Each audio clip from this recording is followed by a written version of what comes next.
கோவில்ல அன்னபூர்ணியத்தை சொன்னதும் சிந்து தான் நகையை மாத்தி வச்சிட்டான்னு நானும் அவளை தப்பா நினைச்சிட்டேன்.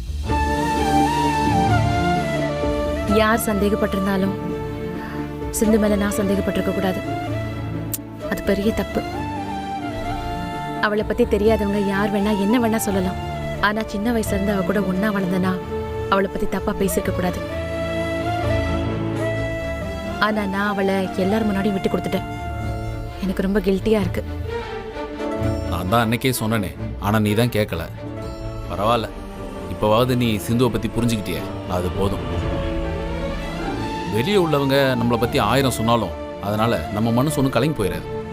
ஆனால் நம்ம கூட பிறந்தவங்க நம்மளை ஏதாவது ஒன்று சொல்லிட்டா அதை நம்மளால் தாங்கிக்கவே முடியாது. அந்த மாதிரி தான் நீ சிந்துவை நம்பலன்னு சொன்னதும் அவங்க ரொம்ப துடிச்சு போயிட்டாங்க பைரவி.